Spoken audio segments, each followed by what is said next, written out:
Hi, I'm Elaine Harding. Welcome to my blog and to my YouTube channel at snapwithelaine.com. Today I have a really cute box which contains these carrot-shaped chocolates. I've already wrapped it up so I don't want to take it apart. I got these from my local supermarket and looks so much nicer gift wrapped. I didn't want an ordinary box because this would hide the lovely pinch detail. So after much experimenting and a lot of wasted cardstock later, here's how you make it.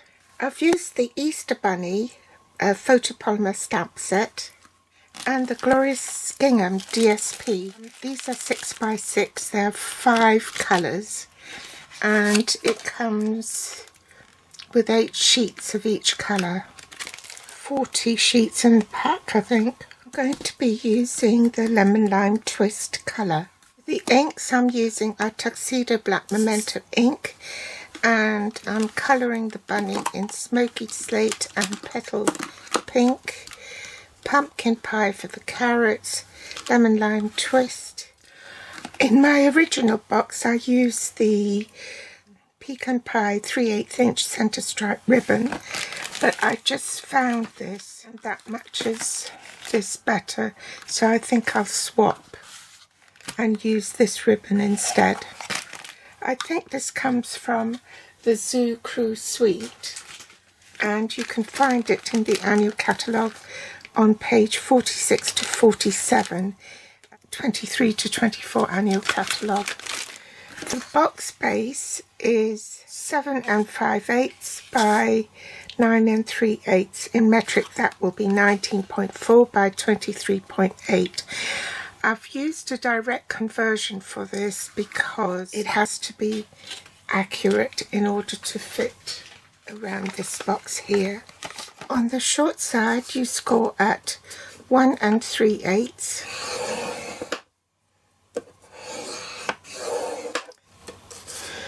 4 1/8 and 5 3/4. Orient it so that the narrower scoreline, the 1 3/8 scoreline, is at the bottom, and you score at 1 3/8 again. And what I'm going to do is, now I've got my first scoreline, I'm going to bend the cardstock to find the next score line. Okay, so once I've got that score line, I'll make sure that my cardstock edges are butted up to each other and use my bone folder to crease that.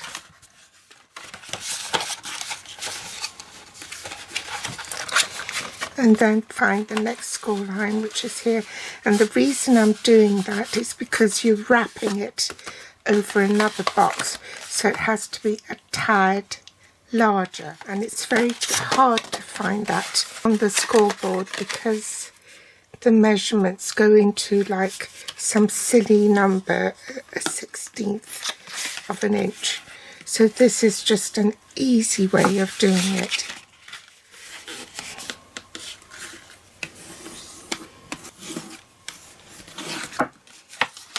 Okay, so now you've got that.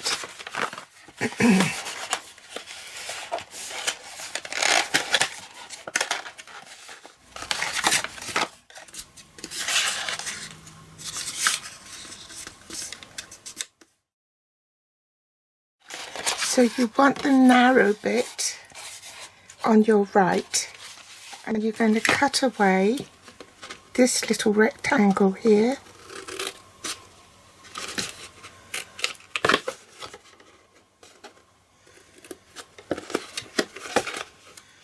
You've got your narrow panel on the right, so you want to keep the second centre panel. So let's cut that away so you can see it better. Right. Then you want to cut the next score line along and cut it straight up. Okay, so you want to keep that, but then you want to cut all the way along here Your next cut lines will be along these 3 score lines at the bottom. So you want to cut straight up, and I'm going to cut on either side of the score line groove. Alright, fold them all back, and then you can snip these bits off. So that's your box base. Now the width here is 1 3/8 inches, so that makes it 11/8. So if you count 5/8 from each side, 1, 2, 3, 4, 5. And count 5/8 from the end here, 1, 2, 3, 4, 5. Then you find that the middle will be here, okay? So that's where you want to measure 3/4 of an inch down. So that's here. Alright, then take your scoring tool, trying to look for my pad. Then you repeat for this. So you find the center point on this panel. So you count 5/8 from the left side. 1, 2, 3, 4, 5. Make a mark. 1, 2, 3, 4, 5. Make a mark, and it's in the middle of this section here. Then measure 3/4 of an inch and score. Then you want to score from that 3/4 inch point down to the bottom left corner of that panel, and then score from that point to the bottom right of that panel. Okay, and then for this one you also want to measure 3/4 of an inch, which is here, and then you want to cut from that 3/4 of an inch down to this corner here and snip that off. In metric that will be 1.8 centimeters. You go down 1.9 centimeters. Rub off the pencil marks. Reinforce all the score lines. Round off the corners here if you have a corner rounded punch. This is sadly retired. You want to put tear and tape on this side.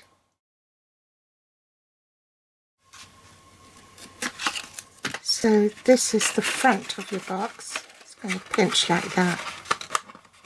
So you need 2 pieces of lemon lime twist for the bottom bits, and both these are cut at 2 3/4 by 2 1/2, and in metric that's 7 by 6.4 centimeters. So I'm going to glue that on.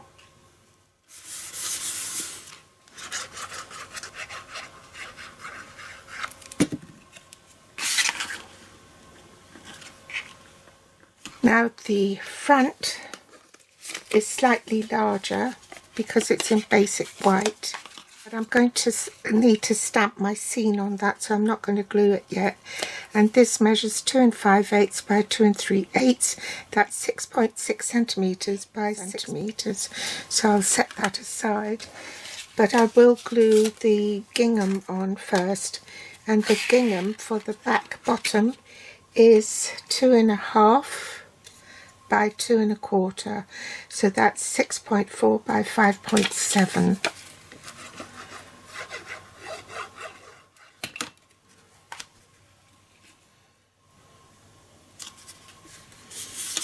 For the back of the lid, this is the slope or the roof portion. It's 2 3/4 inches by 1 3/8 inches, and in metrics that's 7 centimeters by 3.5 centimeters, and the back lid in gingham is 2.5 by 1.25, and that's 6.4 by 3.2 centimeters.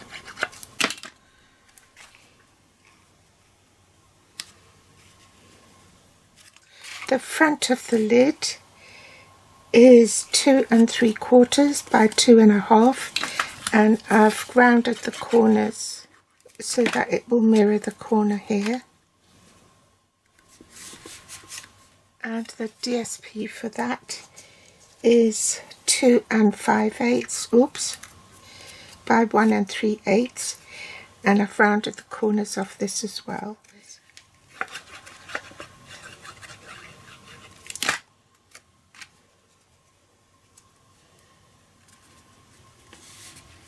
Now, because of the shape of the box where it's pinched, did you spot the mistake? Oh no, this is the front, so I should have put that on here. Silly, silly me. I'll just have to cut another one and then glue this on top of that. So good job this is bigger than this. Glue the designer series paper where the lid is, and this one should be the basic white one to create your scene. We need to punch our holes. So I'm going to punch a couple of holes here. Oh, it's a narrower ribbon, so I think I'll use the narrower hole.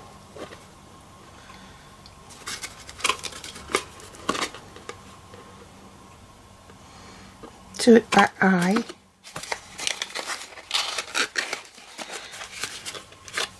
So I'm going to roughly put that there so I can then use a pencil to find where I need to punch the holes on this bit here. Okay.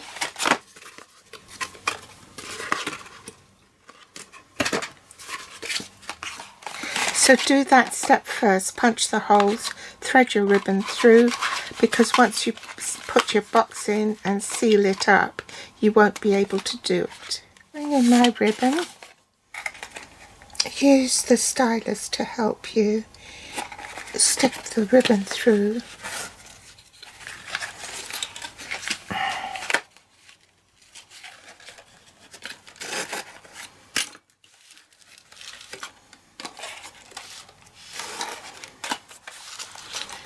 Give it a generous amount.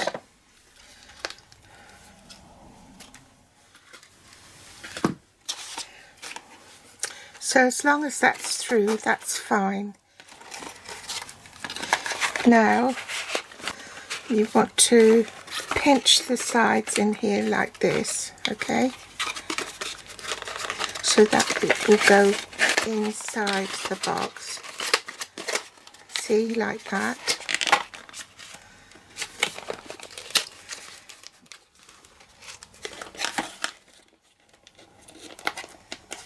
You need to manipulate that, and then this goes in last because that's the front of the box.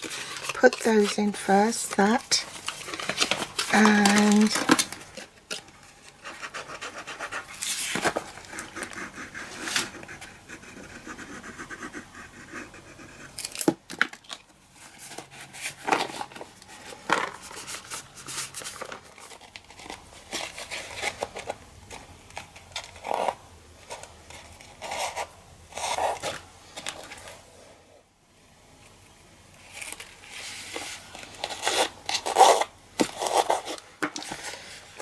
tie a bow. So bring in that piece, and I'm going to stamp the grass in Tuxedo Black Memento ink first at the bottom, and then use the mask. I stamped that on some sticky post-it note, fussy cut it, And the reason for masking is so that you can make the image appear as though it were behind the scene. I'll do the same with the carrots.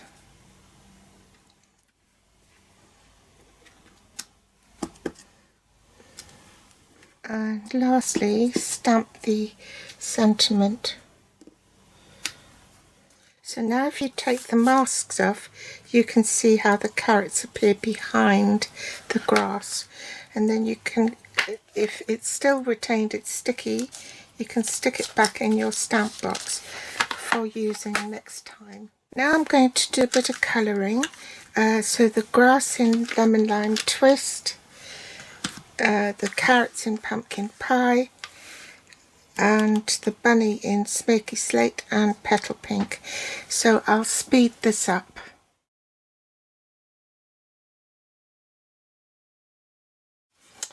Then apply adhesive to the back and glue it onto the front. That shouldn't be there, I made a mistake and glued it on the wrong piece, and it's easier just to glue another piece on top rather than take the paper off. So voila, there's the box finished.